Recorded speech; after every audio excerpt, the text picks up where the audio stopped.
forward torsions for muscle energy of a left-on-left sacral torsion.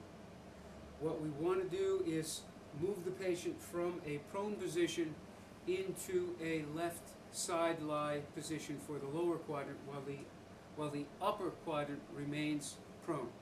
To do that, we use a scoop procedure. Now the lower extremities are positioned for sagittal plane motion. We want to block from above, so what we're going to attempt to do here is to block L4, L5. So we're going to ask the patient to move toward the end of the table. He's going to reach down toward the floor until I feel movement at that segment. If I don't get down to that segment, I can do a contract relax technique to facilitate further rotation to the left. So I'm going to have him pull up gently into my hand.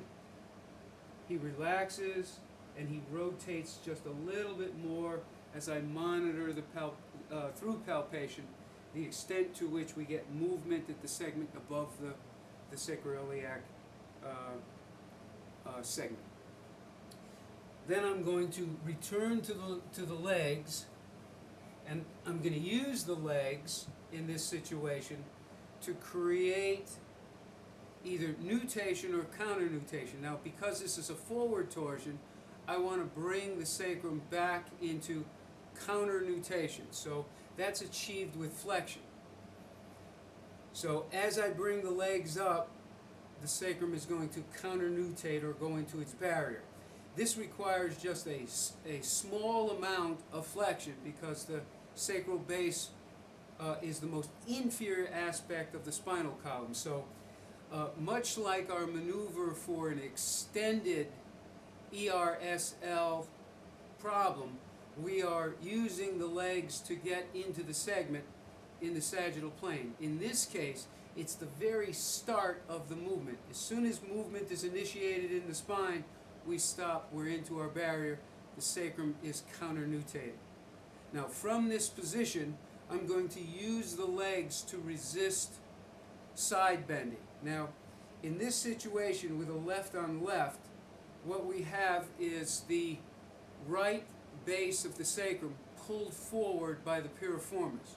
So what we want to do is to use the paraspinals on the right as a pry to forcefully and kinesiologically pull the sacral base on the right posteriorly. To do this, I raise the legs gently. I tell the patient, hold your legs up. He maintains the legs in an elevated position. I then push down, keep the legs up. I'm going to resist that.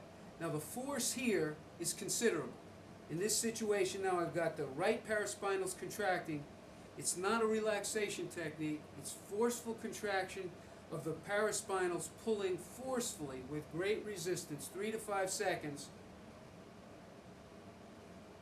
so as to pull, relax, so as to pull the sacrum posteriorly. Once that's achieved, then I bring the legs up gently into more flexion so as to create a greater amount of counter nutation. Thank you.